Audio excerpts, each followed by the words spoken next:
E aí, pessoal, bom dia, boa tarde, boa noite para todo mundo. Esse vídeo, então, eu vou falar um pouco sobre as funções da insulina e do glucagon, tá?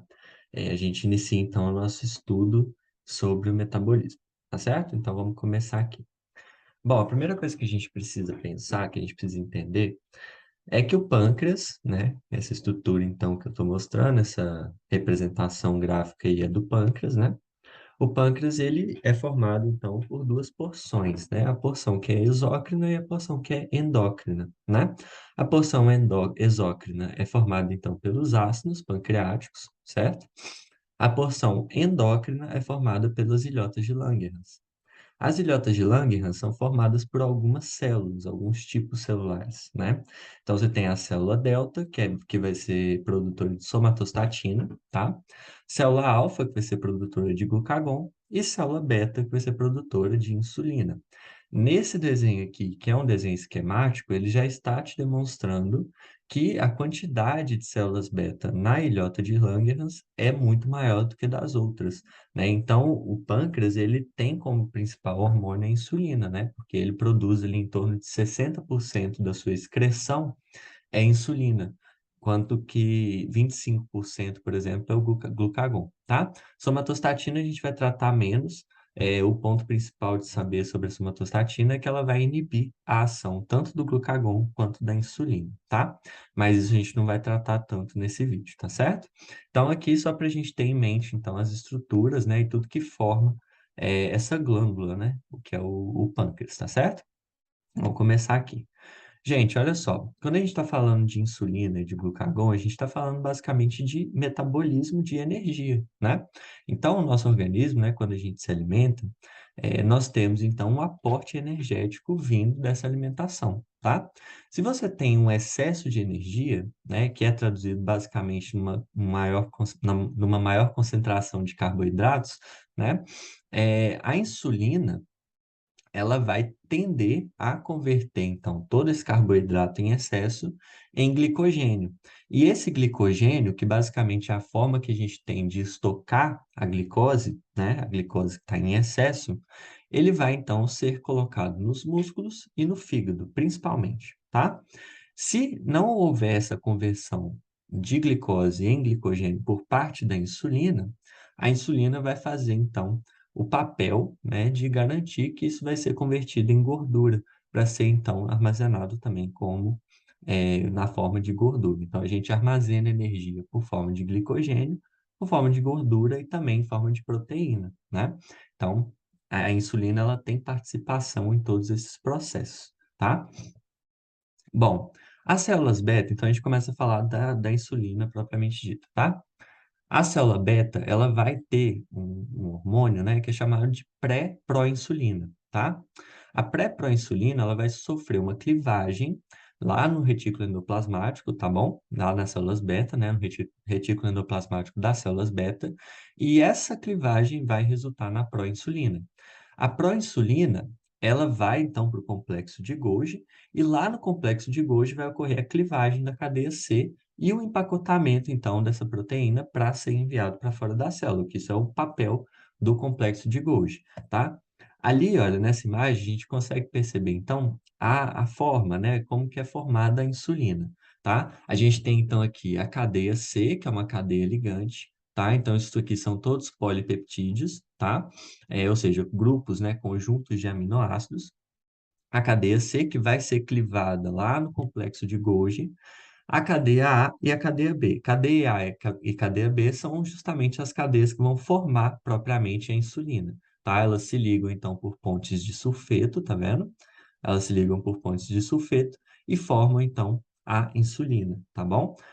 O peptídeo C, geralmente, ele é utilizado, então, como um marcador, né, de produção de insulina natural, principalmente quando a gente está falando de pacientes que têm a diabetes mellitus do tipo 1, né, que é a insulina dependente, a gente consegue marcar o quanto de insulina própria aquela pessoa está produzindo, né? Porque a gente sabe que esses pacientes eles precisam ter então um aporte de insulina externo, né? Eles tomam a injeção de insulina para ter o aporte total de insulina que ele precisa, mas ele pode produzir uma quantidade. A gente tem formas de marcar essa quantidade por conta do peptídeo C, tá? E aí, olha só, vale lembrar, né, que a insulina, ela vai ser liberada por meio de vesículas.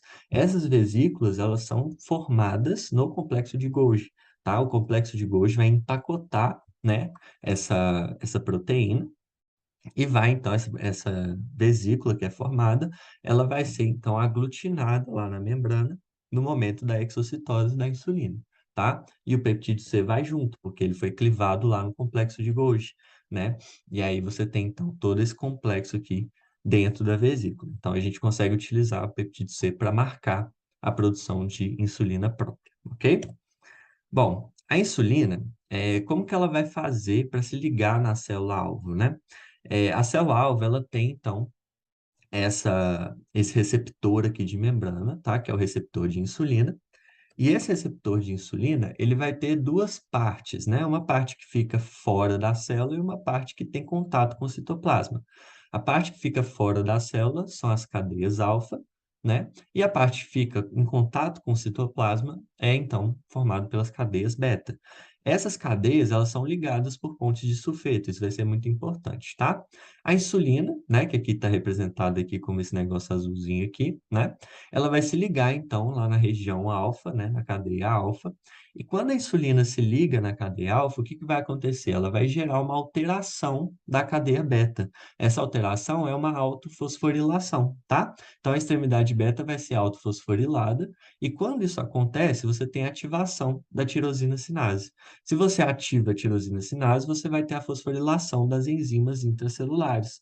Fosforilou a enzima intracelular, isso pode ativar essas enzimas ou pode inibir essas enzimas, tá? Então, a insulina, ela tem essa atividade aí, tanto de ativação quanto de inibição de algumas enzimas intracelulares, vão ser muito importantes, então, para diversos processos intracelulares também, tá? Inclusive o transporte da glicose, né? Então, a gente tem essa noção aí da ação da insulina. O início da noção da ação da insulina, a gente vai ver a ação dela em diversas frentes, tá? Mas é bom a gente lembrar que toda vez que a insulina for agir, ela vai agir por meio desse receptor de insulina que vai trazer essas alterações intracelulares, tá certo? Bom, quando você tem estimulação por parte da insulina, o que que vai acontecer? Você tem um aumento da captação de glicose, tá? Então, assim, as células, elas têm uma capacidade de captar a glicose, mas essa capacidade, ela é mediada por receptores de membrana, certo? Quando você tem a ação da insulina, quando a insulina se liga naquele receptor de insulina das células, o que que vai acontecer? Você vai ter um aumento da expressão desses receptores, né? Esses receptores, geralmente, eles estão dentro de vesículas, né? E aí essas vesículas vão, então, se aglutinar na membrana e fazer com que haja, então, a expressão desses receptores aí de glicose. E aí isso aumenta a captação, né? Aumenta o potencial de captação de glicose por parte dessas células. Além disso, você vai ter um aumento da permeabilidade a íons potássio e fosfato e também aumento da permeabilidade a aminoácidos, tá? Além disso, alteração do estado de fosforilação das enzimas, foi o que eu mostrei anteriormente, né? Então, essa ligação da insulina com o receptor de insulina das células vai fazer com que haja, então, uma alteração do estado de fosforilação dessas enzimas. Isso pode ativar essas enzimas ou inibir a ação dessas enzimas, né? A gente viu até, né, quando a gente estava estudando lá a genética, que existe, por exemplo, a CDK-ciclina, né, que vai gerar fosforilação de algumas enzimas. Isso vai ativar ou inibir a ação dessas enzimas, né? Aqui do mesmo jeito. Só que aí quem vai fazer isso vai ser justamente a insulina, ok? E além disso, também tem o aumento da velocidade de tradução do RNA mensageiro. Tudo isso que eu falei aqui, a gente vai ver, né, com seus pormenores, quando a gente for falar, então, do metabolismo de carboidrato, de gordura e de proteínas. A ação da insulina em cada um desses metabolismos, tá? Ela tem ação não só no metabolismo de carboidrato, como todo mundo conhece, mas também com relação ao metabolismo de gorduras e metabolismo de proteínas também, tá? E a gente vai ver isso com mais detalhes. Bom, aqui nesse gráfico, gente, é só para a gente observar como que a insulina, né? Então, essa parte vermelha aqui, né, do gráfico, está demonstrando, então, a entrada de glicose na célula com a ação da insulina. Sem a ação da insulina, a glicose intracelular permanece praticamente constante, independente do aumento da glicose extracelular. Então, é isso que esse gráfico quer mostrar. Olha só, você tem um aumento da glicose extracelular, ou seja, aumento da glicemia, né? Então, um estado de hiperglicemia.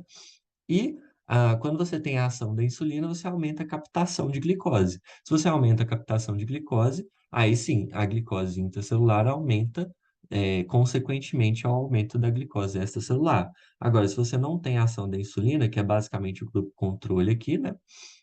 Você não tem, então, um aumento significativo da glicose intracelular. Então, a gente vê que a insulina é muito importante para a captação de glicose, tá? Então, esse gráfico está demonstrando isso.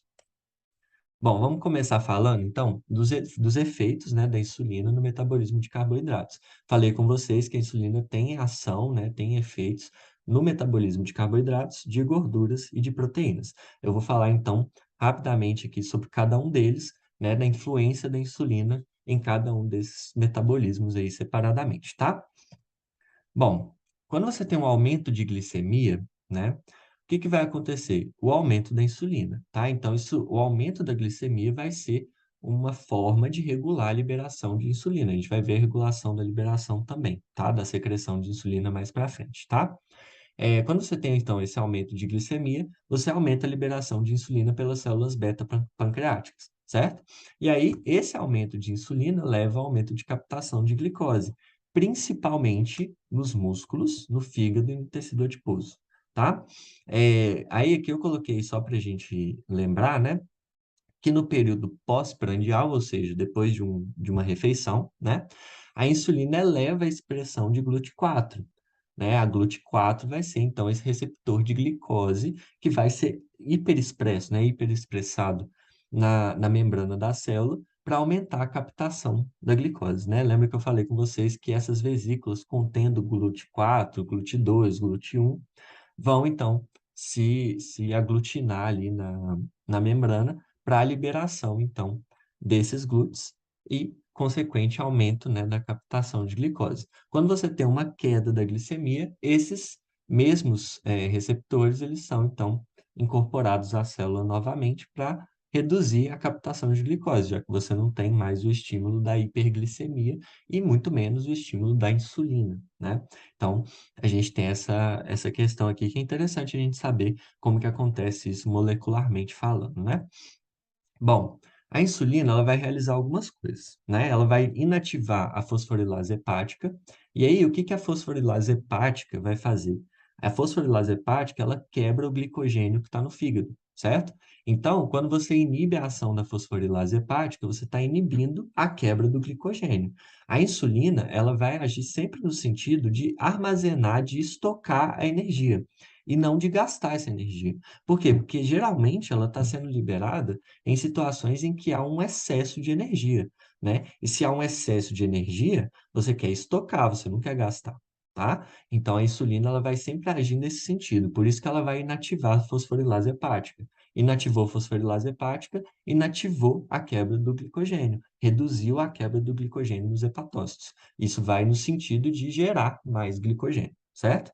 Vai aumentar a atividade da glicosinase. O que que a glicosinase vai fazer? Fosforilar a glicose. A glicose que é fosforilada, ela não é mais capaz de sair da célula. Por quê? Porque é um processo, né, essa fosforilação da glicose, é um processo mediante o uso de ATP, né? Então, é um processo que precisa de ATP para acontecer. O fósforo, o grupo fosfato, né, que vai para a glicose, é, vai formar a glicose 6-fosfato, né? Ele sai de um ATP, né? Então, se ele saiu de um ATP, você gastou ATP para poder formar, então, essa molécula, né?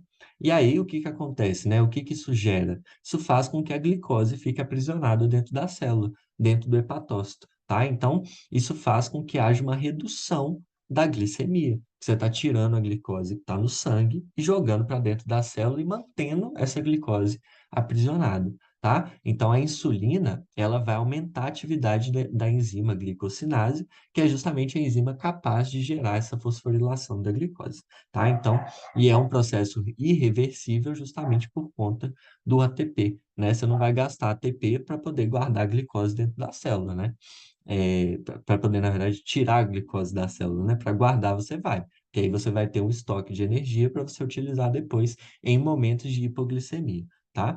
Então, a lógica do processo é essa: está em excesso de energia, guarda para quando precisar depois você gastar, né? E você vai gerar também, né, com a insulina, né, o aumento das enzimas que vão formar o glicogênio. Então, o tempo todo eu estou falando para vocês, olha, a insulina, ela está querendo agir no sentido de gerar estocagem de energia, porque você está numa situação de excesso de energia. Se você tem, então, um excesso de energia e quer formar glicogênio, faz sentido você ter o aumento das enzimas que vão formar o glicogênio, principalmente a glicogênio sintase, tá? Então, a insulina ela vai agir nos hepatócitos, principalmente, né, no sentido de formar o glicogênio, tá certo? Peraí que os doguinhos estão loucos.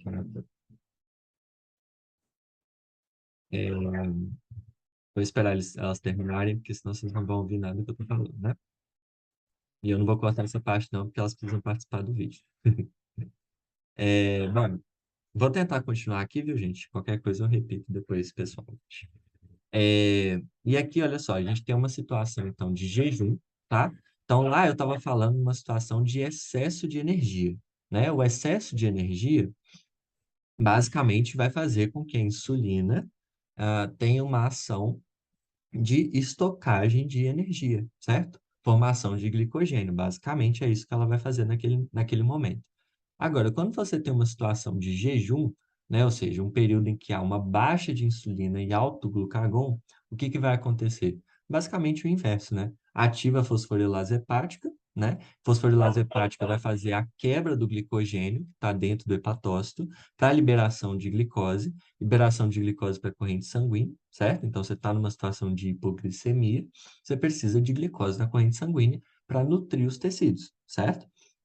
É, a baixa de insulina e alto glucagon permite a desfosforilação da glicose, né, pela glicose fosfatase, e isso vai aumentar a glicemia também, tá? Então, tá vendo? Tudo que tá acontecendo agora está sendo no sentido contrário, sentido de aumentar a glicemia, né? Ou seja, aumentar a concentração de glicose no sangue, tá? Você desfosforila a glicose, ou seja, se antes você tinha fosforilado a glicose para prendê-la na célula e formar o glicogênio, agora você está destruindo o glicogênio, formando a glicose, desfosforilando a glicose para liberar essa glicose, então, para a corrente sanguínea. E isso vai acontecer numa situação de baixa insulina e alto glucagon.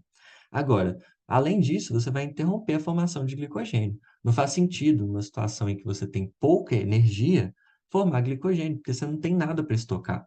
Né? Numa situação em que você tem muita energia, você tem excesso de energia, a tendência é você querer estocar essa energia. Agora, em situação que você está de jejum, você não tem energia para estocar, então você não vai ter o processo ali de formação de glicogênio. Você vai interromper esse processo e vai inibir a captação de glicose pelo fígado. Como que você inibe a captação de glicose pelo fígado e pelos outros tecidos, né? Que tem a capacidade de estocar glicogênio? Você basicamente diminui a expressão dos glúteos. Se você diminui a expressão dos glúteos, né, e aí tem um glúteo específico para cada tecido, você vai diminuir a capacidade de captação dessas células, captação de glicose. Isso vai acontecer especialmente nos hepatócitos, tá certo? Que é justamente o local onde vai ter a maior formação de glicogênio. Você não quer formar, você quer destruir nesse caso aí, né? Porque você está em jejum, ok? Vamos lá. Voltamos então para o processo ali que inclui o excesso de glicose, tá? Quando você tem um excesso de glicose, esse excesso de glicose ele pode ser convertido em ácidos graxos, tá? Isso vai acontecer por ação da insulina, né? Como que isso acontece? A insulina vai inibir a gliconeogênese, né?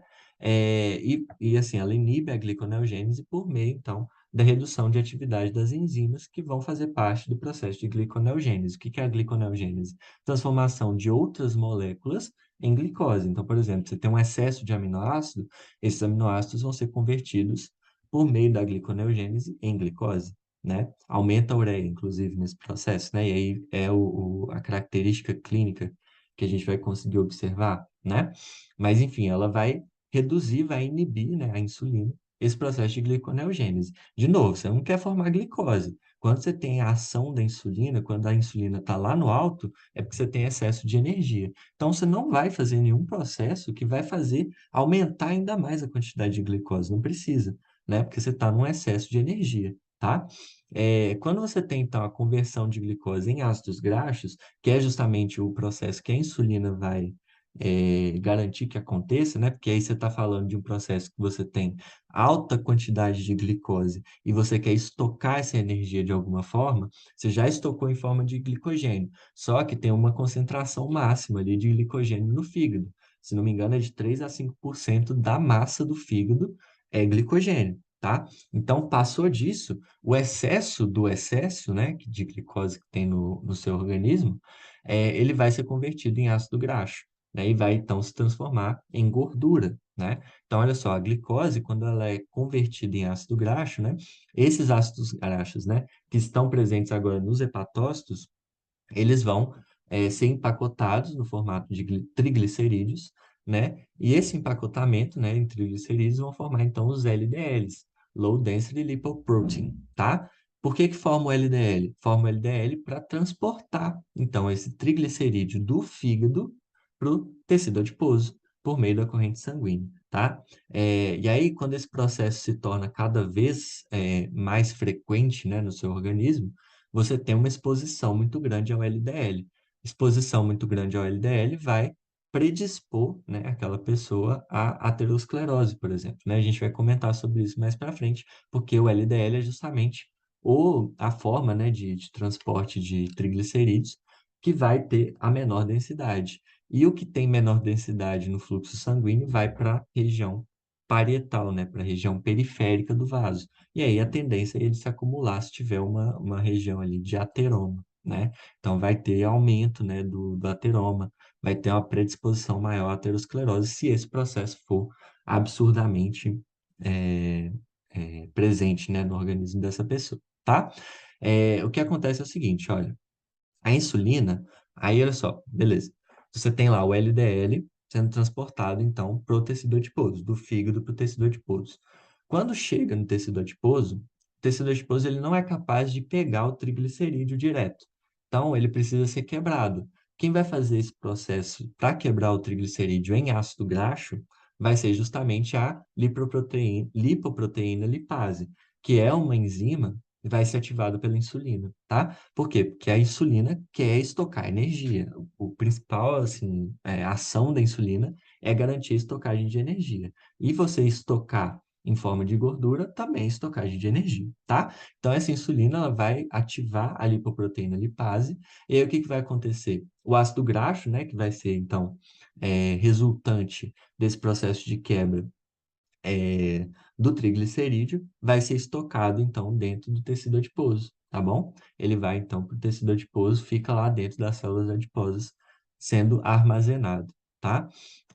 Depois a gente vai ver uma ação lá, quando a gente falar do glucagon e até mesmo da própria ação, né, da insulina, né, com relação ao metabolismo das gorduras, que você tem outras enzimas que vão fazer o processo inverso, tá? E aí a gente vai ver também mais para frente, tá? Mas aqui é interessante a gente sempre manter em mente que a insulina, ela tem como principal objetivo garantir a estocagem de energia. Ela faz isso diminuindo a gliconeogênese, ela faz isso aumentando a glicogenólise, não, a glicogênese, né?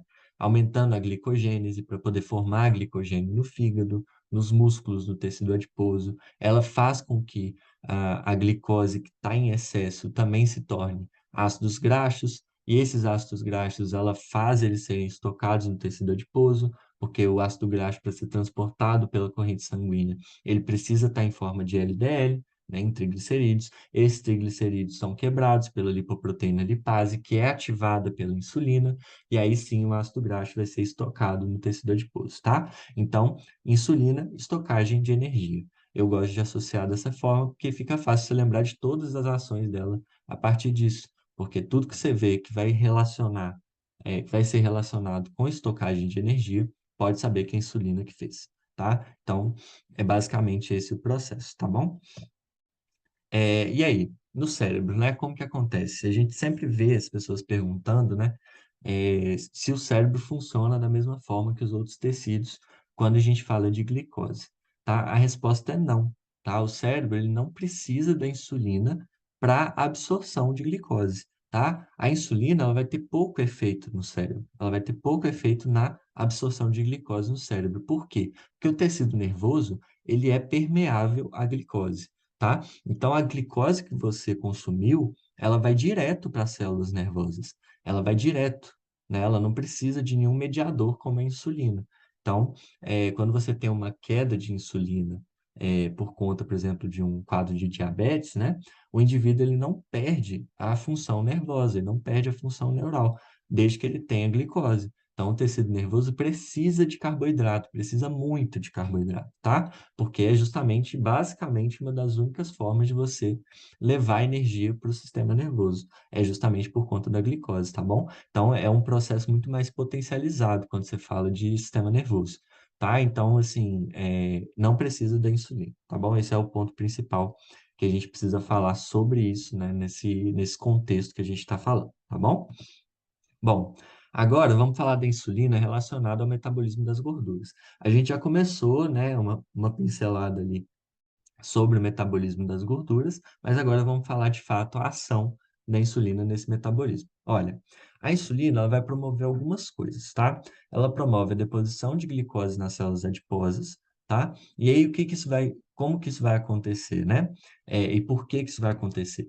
A glicose, né? Então, quando você tem insulina aumentada, aumenta a captação de glicose. Isso vai acontecer nas células adiposas, no fígado, nos músculos, principalmente, tá bom? Então, quando você tem um aumento de captação da glicose no tecido adiposo, a glicose vai entrar no tecido adiposo e lá dentro ela vai ser, então, importante para formar o glicerol. O glicerol vai ser muito importante para formar o quê? O triglicerídeo, tá? Basicamente, assim, o glicerol ele vai se juntar com os ácidos graxos para formar o triglicerídeo. Tá? Então, a forma de estocagem lá depois, né, o ácido graxo, ele precisa estar em forma de ácido graxo para entrar dentro da célula, né? A gente viu lá a, a ação da lipoproteína lipase, né, que é ativada pela insulina. Agora, depois que ele entra na célula, ele se junta com o glicerol para formar o triglicerídeo e fica estocadinho lá, tá? É basicamente o processo que acontece. E para formar glicerol, você precisa de glicose, né? E aí a glicose que entra vai ser utilizada nesse processo de formação do glicerol. Então, faz sentido a insulina promover, né, a entrada de glicose no tecido adiposo, porque aí ela está promovendo a estocagem de energia em forma de triglicerídeo dentro da célula adiposa, tá certo? Além disso, ela promove a utilização de glicose, né, em geral, e isso vai poupar a utilização da gordura, né? Então, a gente sabe que em condições normais, em condições de alimentação normal, o indivíduo, ele raramente vai precisar utilizar ali a gordura, né? Ele vai precisar usar os estoques de energia que estão na gordura, né? A menos que o indivíduo faça uma atividade física moderada, uma atividade física extrema, né? Então, assim, forte, né? E se ele tiver numa condição de alimentação normal, tá? Então, assim, a insulina, ela gera a utilização da glicose, principalmente, né? E aí, depois, né, se precisar, utiliza gordura, utiliza proteína para gerar energia para o organismo, tá bom? Então, isso daí é uma forma, assim, de ver que a insulina, ela tem uma ação indireta também, né, na manutenção da gordura corporal, tá bom? Além disso, a insulina, né, ela promove a produção dos ácidos graxos, né? Então, assim, quando você tem um excesso de glicose, né, isso eu já até falei anteriormente, mas aqui eu vou falar um pouco mais aprofundado. Quando você tem um excesso de glicose, essa glicose vai ser, então, convertida em piruvato, o piruvato vai ser convertido em acetil-CoA, né, aquele processo lá da glicólise que a gente já estuda, né? E esse acetil-CoA vai ser, então, convertido em ácidos graxos, tá? Isso vai ser mediado por uma enzima que é chamada de acetil-CoA carboxilase, né, que basicamente vai responder, né, vai ser ativada pelo excesso de citrato e isocitrato, que é gerado também por conta da insulina, tá? Porque é um processo que vai ser promovido, né, que vai ser potencializado pelo aumento de insulina, tá? Porque isso aqui vai acontecer lá no ciclo do ácido cítrico, né? E aí vai acontecer justamente porque você tem um excesso de energia, tá? Se você não tiver excesso de energia, se você não tiver energia suficiente, esse processo vai ser travado naqueles pontos de controle, né? Nas enzimas que funcionam como ponto de controle, como a fosfofructocinase, por exemplo, tá? A hexocinase também. Então, assim, não vai chegar nesse ponto. Agora, se você tem um excesso de energia, esses pontos de controle, nessas enzimas, elas vão continuar funcionando, vão ficar ativas normalmente. Então, vai chegar no ciclo do ácido cítrico. E aí, você chegando no ciclo do ácido cítrico, você tem um excesso de citrato e isocitrato. Esse excesso de citrato e isocitrato vai promover a ativação da acetil-CoA carboxilase, que vai promover, então, a conversão de acetil-CoA em ácido graxo, já que você está falando de um contexto de excesso de energia, né? O excesso de energia, ele promove, né, uma tendência do seu organismo a estocar energia, certo? Então, é sempre essa lógica, é sempre a mesma lógica. E a insulina que vai ser responsável por isso, tá bom? A insulina vai afetar, né, o armazenamento de lipídios, que é algo que eu estou falando desde o início do vídeo, né, mas a gente pode reforçar mais ainda, né, o armazenamento de lipídios, porque ela vai inibir um hormônio. Aí, olha só, eu falei anteriormente com vocês que existiam outras enzimas, né, que estão relacionadas, inclusive, com o processo inverso da estocagem, né? Quando você fala que a insulina está agindo, quando você fala que a insulina está em excesso, você está falando que eu estou numa condição de excesso de energia. Se eu estou em uma condição de excesso de energia, eu não quero que o ácido graxo, que o triglicerídeo que está ali dentro da célula adiposa seja quebrado e eu tenha liberação de ácidos graxos na corrente sanguínea. Eu não quero que isso aconteça, porque eu estou querendo que haja uma estocagem de energia, certo? Em forma de triglicerídeo, em forma de glicogênio, em forma de proteína, né? Então, o que que a insulina vai fazer? Ela vai inibir a lipase hormônio dependente. Lipase hormônio dependente, né, é a enzima que vai quebrar o triglicerídeo e formar ácido graxo para ele ser liberado na corrente sanguínea, né? Então, o triglicerídeo está dentro da célula adiposa.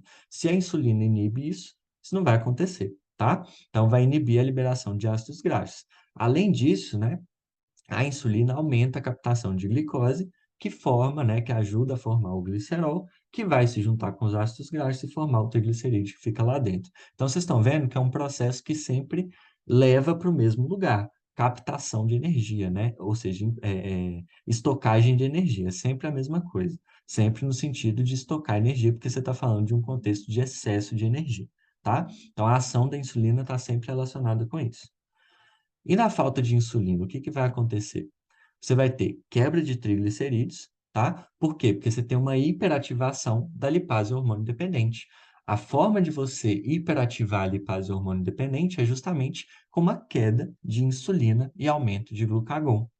Queda de insulina e aumento de glucagon faz com que você tenha um estímulo para a liberação dos estoques energéticos. Por quê? Porque você está num processo em que o seu sangue não tem energia o suficiente para passar para os tecidos do seu corpo. Então, você precisa utilizar os seus estoques energéticos.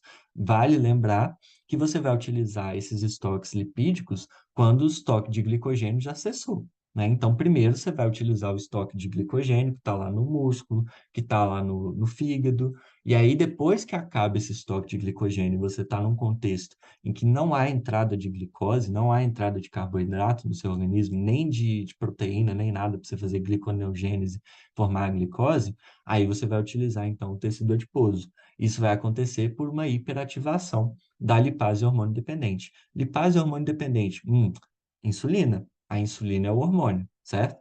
Então, a lipase, ela depende da insulina para fazer a sua atividade, tá bom? Quando você tem uma ativação, uma hiperativação dessa lipase hormônio dependente, você quebra os triglicerídeos. E aí o que que você vai ter? Aumento de fosfolipídio, colesterol e de propriamente triglicerídeos na sua corrente sanguínea, tá? Então isso vai ser clinicamente visível, né? Então nos exames lá você vai conseguir identificar uma pessoa com hipoglicemia é uma pessoa que provavelmente, não hipoglicemia por mais tempo, provavelmente ela vai ter então uma hipercolesterolemia, por exemplo, né? Isso vai acontecer, então, vai ser um achado clínico que você vai conseguir observar, ok? Caso seja necessário, tá bom? Então, por conta desse processo, certo? E aí, olha só, o que que acontece? Quando eu tenho um processo, então, de hipoglicemia, né, e a pessoa, ela tá, por exemplo, num jejum por muito tempo, esse processo, ele vai, então, favorecer a formação de ateroma. E aí, consequentemente, gerar uma aterosclerose. Por quê?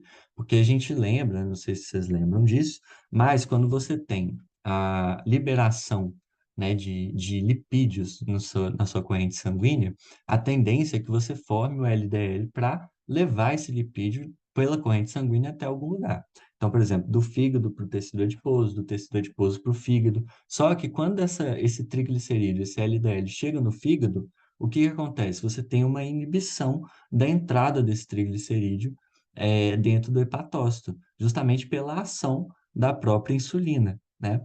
Então, o que que acontece? Você tem, então, um acúmulo, né, desse LDL em um processo de descamação, por exemplo, de uma artéria, né? Então, se a artéria está lesada, ou por aumento de pressão arterial, e aí você tem um aumento de débito cardíaco que vai lesar a parede das artérias, ou qualquer outra situação relacionada a isso, o que que vai acontecer? Você vai ter, então, um acúmulo de LDL. Lembrando que o LDL, ele vai ficar predominantemente, né, na região periférica do fluxo sanguíneo, porque ele tem uma densidade baixa. Aquilo que tem uma densidade alta, que é o HDL, ele fica na região mais central, então ele não tem atrito com as paredes do vaso. O LDL tem. E aí, quando ele chega numa região de dissecção, né, o que que vai acontecer? Ele vai se acumular, vai formando, então, a placa ateromatosa, que é justamente o que a gente já viu, né, quando a gente fala, por exemplo, de histopatologia, que a gente vê lá na aterosclerose, os cristais de colesterol.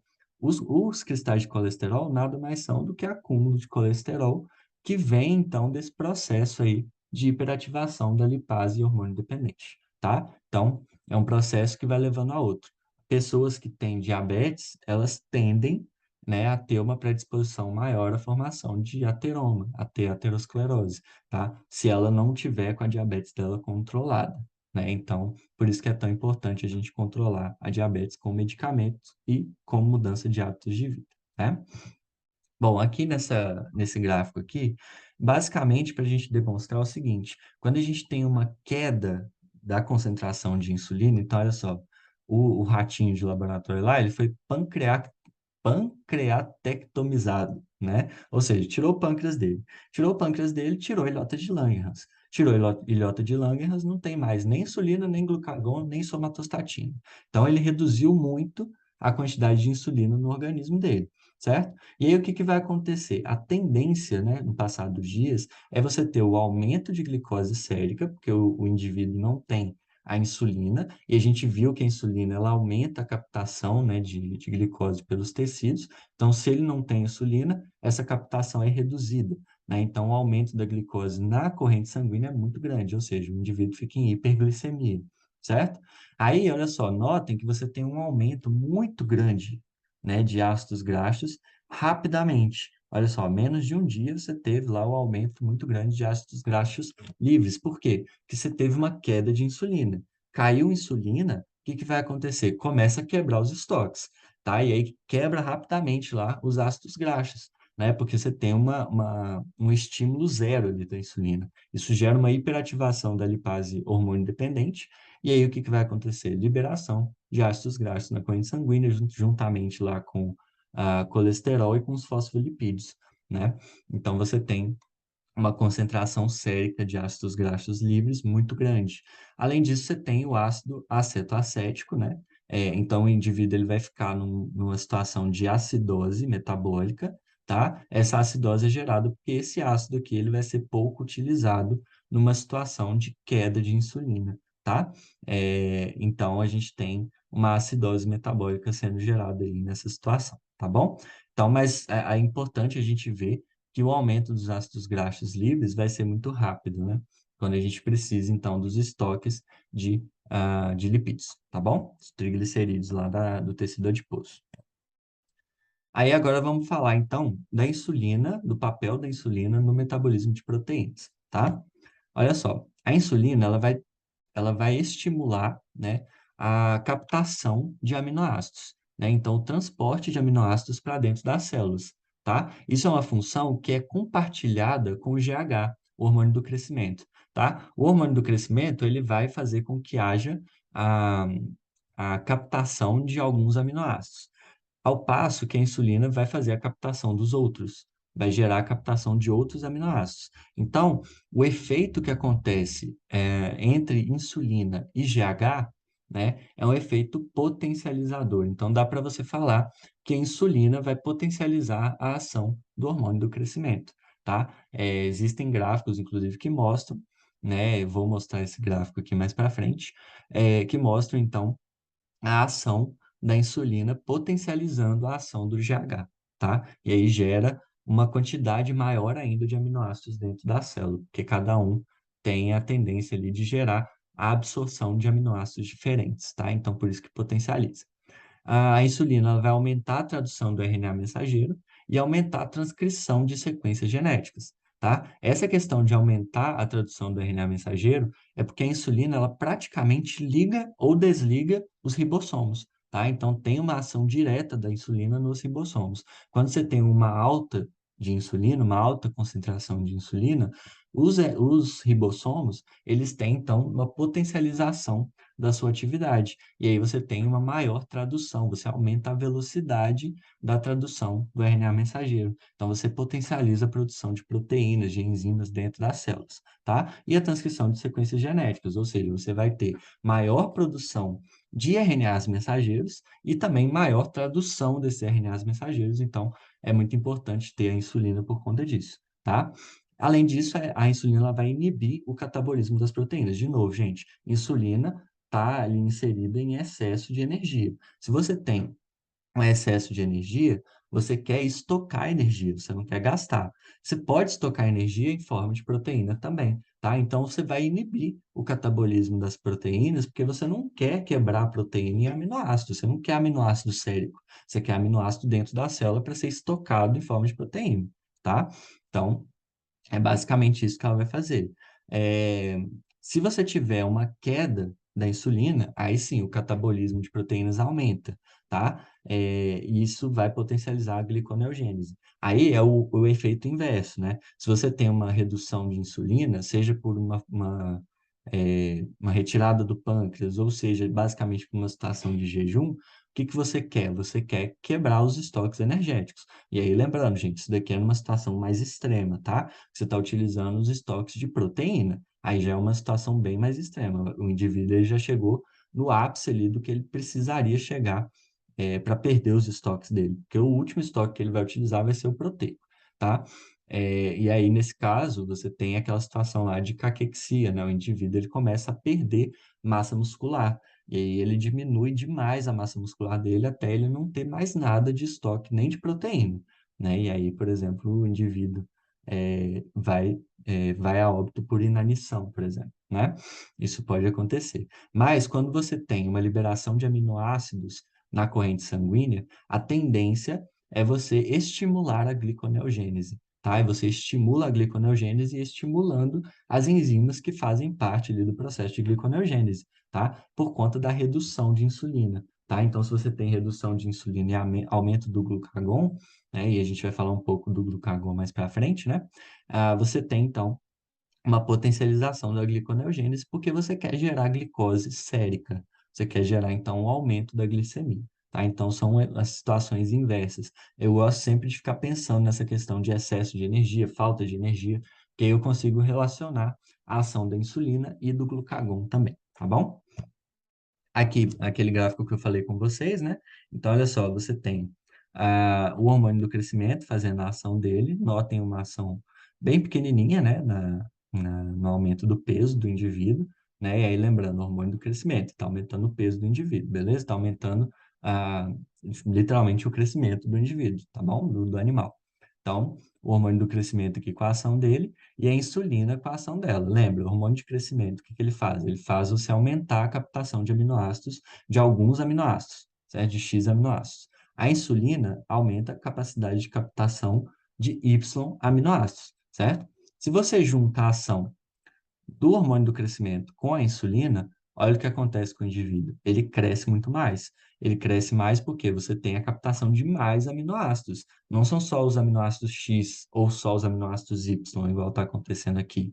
Você tem aminoácidos X e aminoácidos Y sendo captados pela célula, né? Pelas células do indivíduo. Então, ele vai crescer, né? Então, a ação da insulina é uma ação potencializadora a ação do hormônio do crescimento, tá? Então, os dois hormônios eles vão agir de forma conjunta para gerar, então, uma maior efetividade do processo de crescimento, tá certo? É por isso, inclusive, que os indivíduos que têm, por exemplo, gigantismo, eles têm uma maior tendência de ter diabetes, tá? Tem uma relação direta aí entre essas duas situações.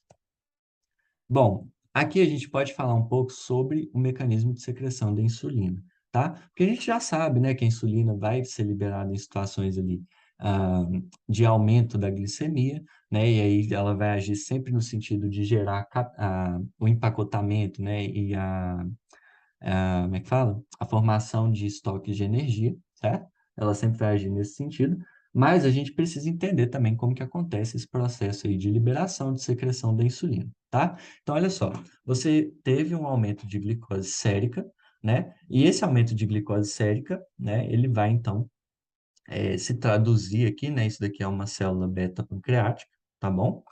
Ele vai se traduzir basicamente na entrada da glicose dentro da célula beta-pancreática por meio do GLUT2, tá? E aí essa glicose, ela vai utilizar a glicosinase para ser fosforilada, ou seja, a glicosinase vai fosforilar a glicose em glicose 6-fosfato. Aí a glicose 6-fosfato vai ser oxidada, e aí quando ela é oxidada, ela gera ATP, gera aumento de ATP, certo? Beleza, isso aqui é basicamente metabolismo energético, né? Até agora. Aí o que que acontece? Quando você tem um aumento de ATP dentro da célula, isso vai ser um estímulo para fechar os canais de potássio. Fechou o canal de potássio, despolarizou a célula.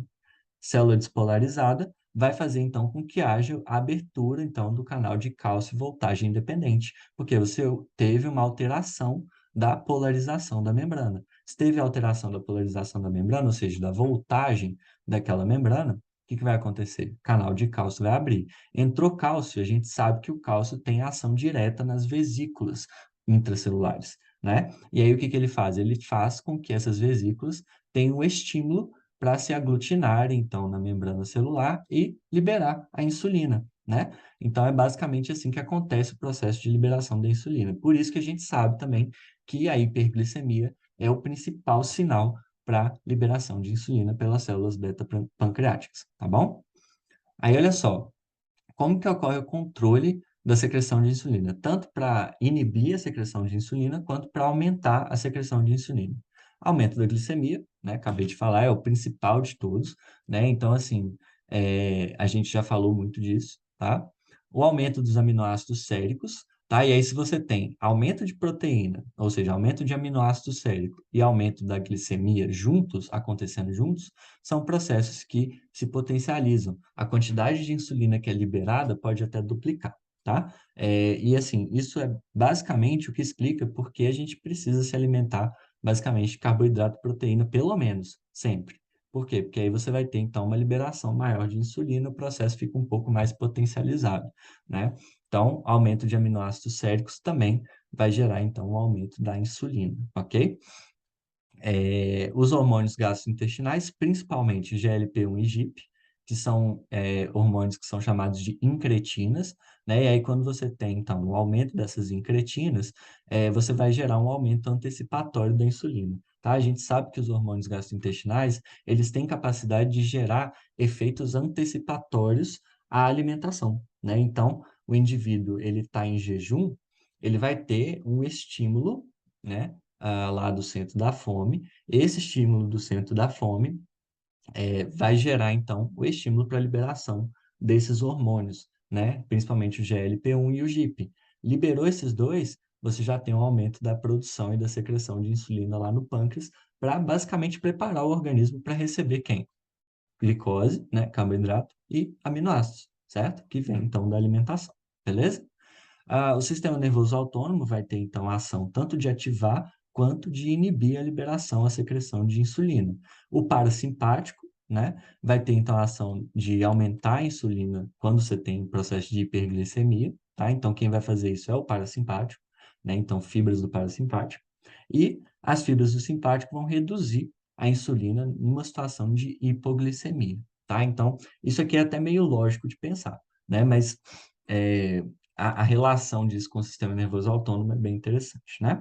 E você tem a ação de outros hormônios, como cortisol, GH, progesterona, estrogênio, glucagon, que são hormônios que vão inibir a liberação de insulina, tá? E aí você pode fazer algumas jogadas, por exemplo, o cortisol está muito relacionado com o sistema nervoso simpático, certo? Então, quando você tem a ação do sistema nervoso simpático, você tem uma situação de hipoglicemia, o seu corpo está em estresse, então você vai liberar cortisol, inibindo então a liberação de insulina. Então, dá para a gente fazer essas jogadinhas aqui entre os hormônios e o sistema nervoso autônomo, né? Dá para fazer essas ligações. Mas aqui, olha, vamos focar depois em falar do glucagon, né? Que o glucagon, ele vai inibir a insulina, tá? Da mesma forma que a somatostatina também inibe a insulina, né? Mas ela também vai inibir o glucagon. Então é uma situação um pouco diferente, por isso que a gente não vai falar dela agora, tá? Mas o glucagon é muito importante, a gente vai falar dele daqui para frente, tá bom? Ó, o glucagon, ele, assim como a insulina, ele também é produzido nas ilhotas de Langerhans, lá no pâncreas, certo? É a porção endócrina do pâncreas, beleza?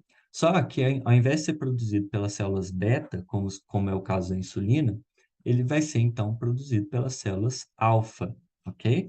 Células alfa que produzem então o glucagon, tá? Elas também estão presentes no, nas ilhotas de Langerhans do pâncreas. E aí lembrando, né, que a quantidade de glucagon que é produzida no pâncreas é bem menor do que a quantidade de insulina, né? Enquanto a insulina, né, corresponde a 60% das secreções pancreáticas, né, da quantidade de secreções pancreáticas, o glucagon vai ser mais ou menos 25%, tá? Então, uma quantidade menor, justamente por conta da população celular ali da ilhota de Langerhans, que é mais composta por células beta do que por células alfa, tá? Mas quem vai produzir o glucagon são as células alfa, tá?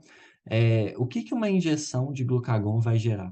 Hiperglicemia, tá? A gente estudou o caso, né, do indivíduo lá que estava em jejum, fazendo atividade física, gastando ATP pra caramba, ele está em uma situação de baixa, de débito de energia, débito energético.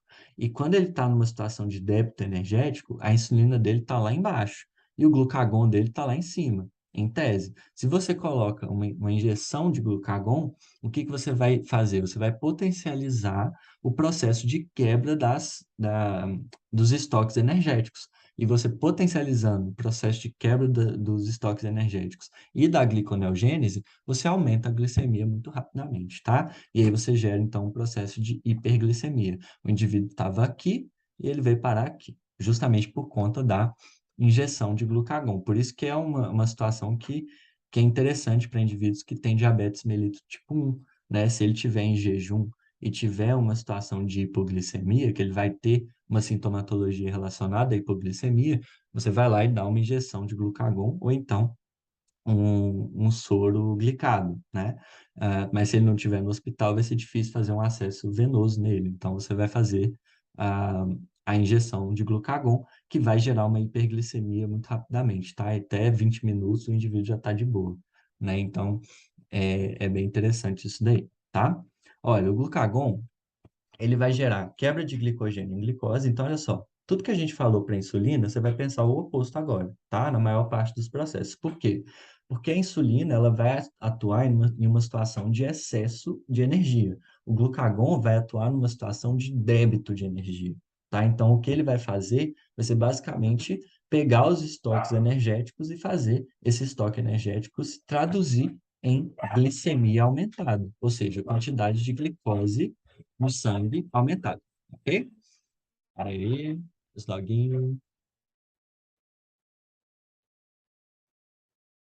Bom, vou tentar falando, qualquer coisa eu edito depois, tá? Então, você tem a quebra do glicogênio na glicose, né? Além disso, o glucagon ele vai aumentar a captação de aminoácidos, ok? E aí, quando ele aumenta a captação de aminoácidos, é uma situação um pouco diferente da insulina, porque a insulina também faz isso. Só que o que que vai acontecer? Ele aumenta a captação de aminoácidos para gerar a gliconeogênese, tá? Ele gera a gliconeogênese, ele vai atuar aumentando a gliconeogênese. A insulina inibe a gliconeogênese, tá? Então, é um processo que vai acontecer dessa forma. Tá? Então, olha só, você tem um aumento da gliconeogênese, que vai ativar as enzimas que convertem o piruvato em fosfenolpiruvato, que é um processo que vai servir como marcador, vai servir como ponto de controle da gliconeogênese, tá? Então, essa transformação de piruvato em fosfenolpiruvato vai ser dependente de algumas enzimas, e essas enzimas são dependentes, então, da ação do glucagon para elas atuarem, para elas ficarem ativas. Então, o glucagon vai lá, ativa essas enzimas, e aí você tem o processo de gliconeogênese continuado.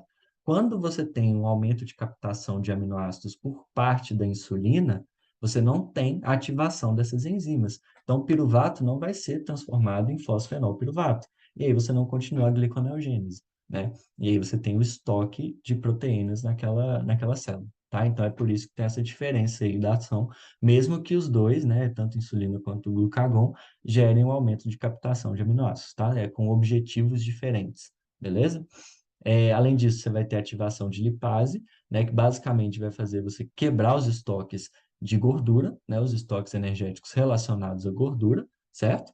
Então, você vai ter, então, a liberação de ácidos graxos na corrente sanguínea, basicamente é isso que vai acontecer, que vai ser gerado, né? Além disso, né, o glucagon vai impedir a absorção do triglicerídeo no fígado, né, aquele processo que eu tinha comentado com vocês, né? Se você tem lá uma liberação de ácidos graxos na corrente sanguínea, ele vai estar em forma de triglicerídeo, esse triglicerídeo vai correndo lá para o fígado para ver se ele vai ser absorvido ou não. Quando chega lá, o glucagon impediu a absorção desse triglicerídeo pelo fígado, e aí fica essa quantidade ali de ácidos graxos ah, na corrente sanguínea, tá? E aqui você vai ter outras situações que vão acontecer, né? Que é aumento da força cardíaca, né? E aí, por que que você aumenta a força cardíaca? Você vai aumentar a força cardíaca, né? A força de bombeamento, para aumentar o débito cardíaco, aumentar a oxigenação dos tecidos, porque você está falando de uma situação de queda de energia, né? Um débito energético. Então, você precisa ter uma perfusão melhorada, né? Vai ter o aumento da liberação de bile, para você aumentar ali a produtividade do processo de metabolismo de gorduras, né? Então vai ser muito importante também.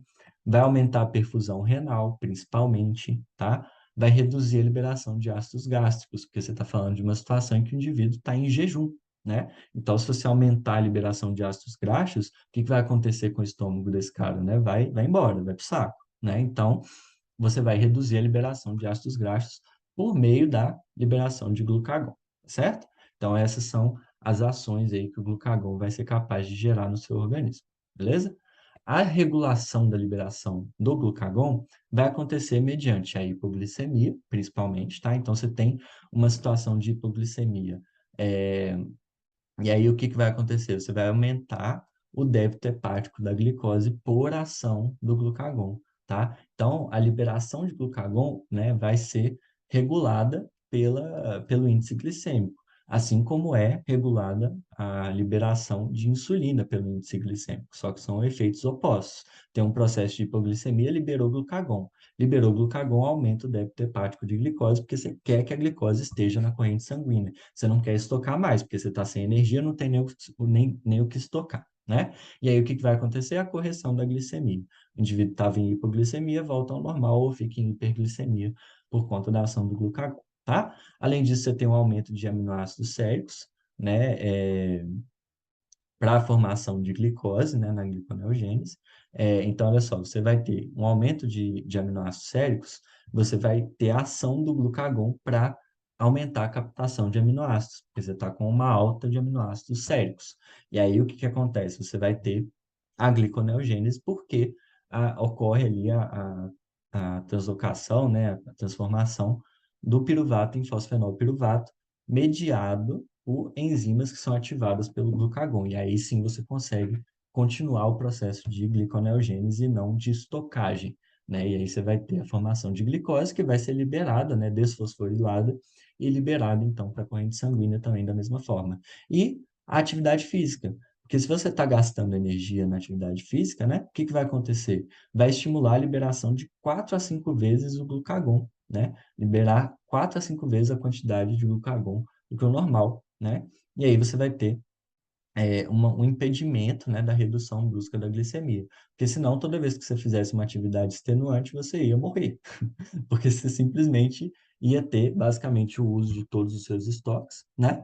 E aí ia dar muito ruim, né? Então, o que que acontece? Você libera o glucagon e o glucagon impede a redução brusca da glicemia. Por quê? Porque ele vai, então, mediando ali esse equilíbrio, tá? Então, é interessante a gente entender que tanto a insulina quanto o glucagon, eles atuam em conjunto para manter o equilíbrio da glicemia no nosso organismo, né? E é muito importante que esse equilíbrio aconteça, principalmente por conta da nutrição do sistema nervoso, do tecido nervoso, né? Porque se você não tiver essa regulação, o tecido nervoso fica sem glicose, e aí você tem o que a gente chama de choque hipoglicêmico, né? O indivíduo fica sem nutrição do sistema nervoso. O sistema nervoso sem nutrição, sem oxigenação, ele basicamente perde suas funções com o tempo, né? E aí o indivíduo pode, inclusive, vir a óbito por conta disso, tá? Mas é basicamente isso. É interessante a gente entender essa relação de equilíbrio da glicemia que acontece por conta da insulina e do glucagon. E é basicamente a principal mensagem que eu queria passar nesse vídeo, tá? É interessante a gente pensar sempre de uma forma lógica, ao invés de ficar decorando as funções, né, tanto da insulina quanto do glucagon. É só você pensar naquilo que está acontecendo. Pô, está em excesso de energia, quem vai agir é a insulina. E se ela vai agir, eu vou ter um aumento de estoque de energia, né? Porque eu tenho muita energia, eu vou estocar, eu não vou utilizar, né? Porque eu estou com um aporte muito grande de energia. Agora, eu estou em baixa de energia, em débito de energia, faz sentido eu estocar energia se eu nem tenho energia para estocar? Então, quem vai agir é o glucagon, tá? Então, a gente vai acostumando aí com essa lógica para lembrar de todas as funções dos dois, tá bom? Pessoal, é isso, tá? Me despeço agora. Valeu aí pela atenção de todos. O vídeo ficou grandinho, mas a matéria é bem legal, então fica bacana de assistir tudo, né? Dê uma curtida aí no vídeo, vai me ajudar bastante. Se inscreva aí no canal se ainda não é inscrito. E a gente vai se falando. Valeu, galera. Até a próxima.